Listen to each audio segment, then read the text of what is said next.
The lives of our people and this tree are interconnected.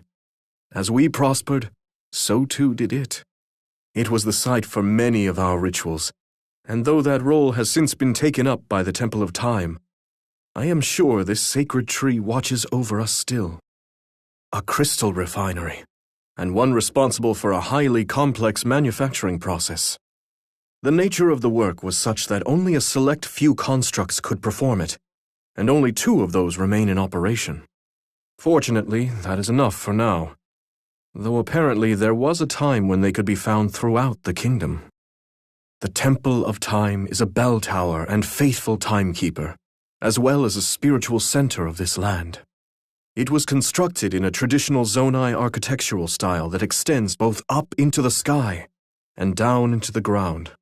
It was believed in ancient times that such a design could pierce through evil.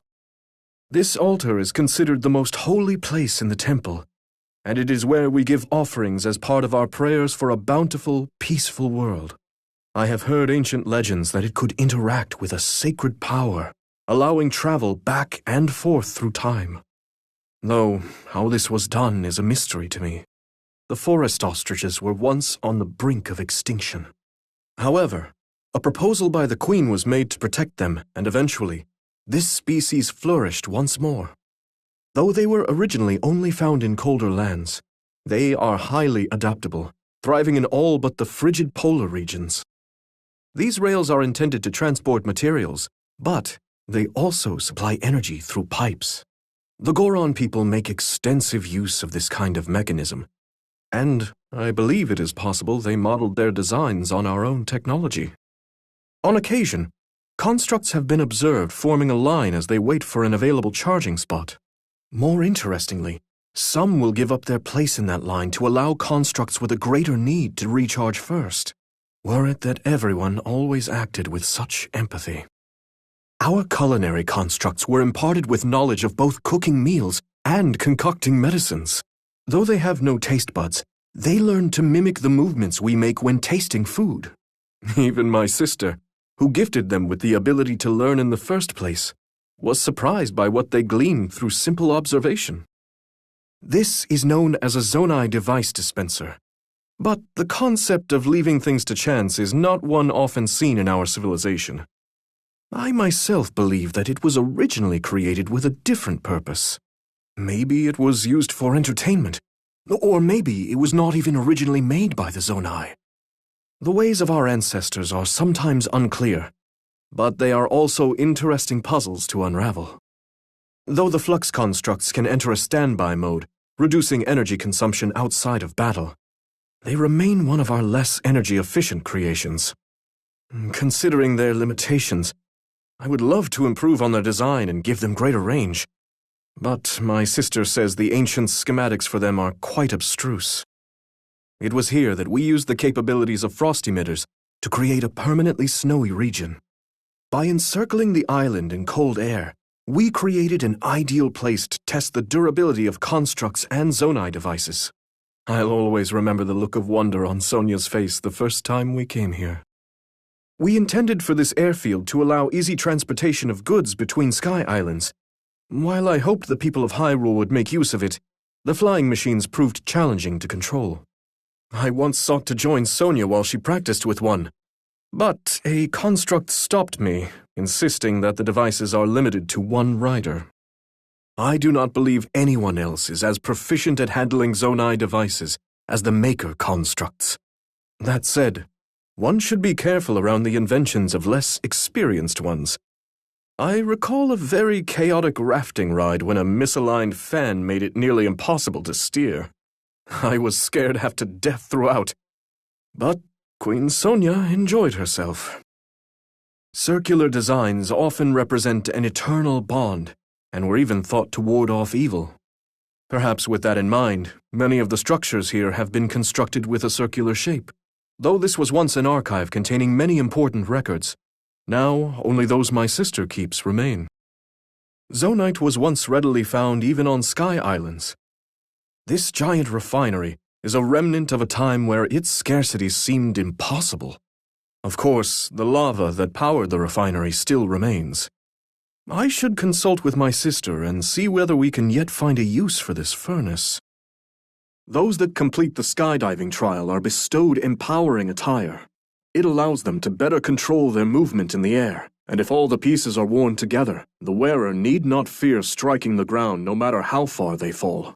The ancient Zonai even fell to the surface at times, but I believe this attire kept them safe too. I have heard that the original reason for the lower gravity in this space was to reduce the jolts cargo could experience during transit. However, it has an additional use. It seems the Zora greatly enjoy the sensation of swimming through the sky. Thanks to the plentiful water available here, this is a prime spot for conducting water-related research. The floating spheres, for example, have the potential to revolutionize logistics, but as they do not retain their shape for long, their use is limited to certain islands. The water that flows from here eventually becomes clouds and rain, bringing water down to the land. The Zora people in ancient times had dealings with the Zonai, and I can imagine they used the immense waterfall to travel from the surface to the sky. It is appropriate some refer to this waterfall as a bridge. I thought it very strange when I heard from the Zora that there was a fish in the sky, but now I see what they meant. They also told me to stand on the edge of the center platform and look out to the southwest, but Oh, I understand. Quite befitting the Zora. A lot of debris is scattered in the area. It is likely that cargo was handled here and... Perhaps the strange shape of the container made it difficult to control the launch mechanism. This area was once known for the abundance of ore that could be mined from the numerous floating islands. Many gathered here to make their fortunes, though today only a few mines remain. The sight of ore deposits sparkling in the night sky, wonderful company at one side, is a better kind of fortune in any case. It is said that until the guardian of this labyrinth offered guidance, a soul would be set to wander these halls. Perhaps this was the room where those dishonest with themselves were judged, where the guardian of this place weighed the courage of a soul. In a time when Zonai devices make it easy to overcome many of life's obstacles, the idea of flying through the sky without assistance, of overcoming one's fear of falling, has been dismissed as unnecessary idealism. But now that only my sister and I remain, I believe, with my whole being, that it is more important than ever to always strive to grow. I have heard that until a soul here receives guidance from the labyrinth's guardian, it will wander this maze. Perhaps it was here, then, that the guardian of wisdom, with their keen mind, would pass judgment on those who deceived others. I traveled here on a quest to cleanse evil, and Sonia has accompanied me. However, I had not considered how challenging it would be to traverse this path. If I had my sister's power, I could perhaps move this vessel. I think I remember. When a Zonai tumbled, Rito Wings gave chase. In thanks for their salvation, the Stormwind Ark was made. A gift given from the Zonai, and the Rito filled with joy. It is an old legend of my people. Could this be that vessel? The ceremony held here was a trial of heart, strength, and technique. There was a time where everyone who came of age would undertake this test. But as Zonai devices developed and spread, only those wishing to challenge their courage would take part. I wonder if this island will ever see a new challenger. This island is a training site for those who carry the power of light. By practicing at length with this power, one can grow strong enough to overcome great evil. To recall all the times I had visited this place in my youth. Though this island was originally used as a place to store things, it has been a long time since it fulfilled that role, and while the island lacks an official name, many have come to call it Starview Island. As for me, the only real stars are those sparkling in Sonia's eyes. This island was intended to be a fortress with a strong wall, but it seems to be collapsing faster than other islands. I wonder if the dry climate of the Gerudo region is at fault. Regardless, I should commission a maker construct to help as soon as possible. It would be a disaster if the island fell to the surface. There are stories that claim a soul will wander these halls until the Guardian of Power, said to reach from depths to sky it was so large, has cleansed them of their pride. Perhaps it was in this room that judgment was passed on those overly boastful of their power.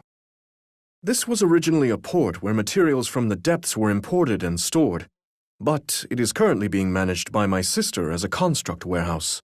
Security is unusually tight. Even I had trouble coming here.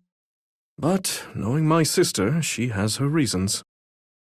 The people on the surface believe this to be proof of the lightning dragon's divine protection. In actuality, it is a lightning rod the Zonai constructed to prevent lightning strikes. Perhaps this is how belief in the lightning dragon began. I wonder how often belief results from unrelated coincidence. I get a strong sense of nostalgia in this place. When I was young, I was intensely interested in finding and studying treasure maps. Before I knew it, I had become quite familiar with the topography of the Sky Islands and, incidentally, with Zonai devices. Nothing motivates one to learn like a healthy sense of curiosity.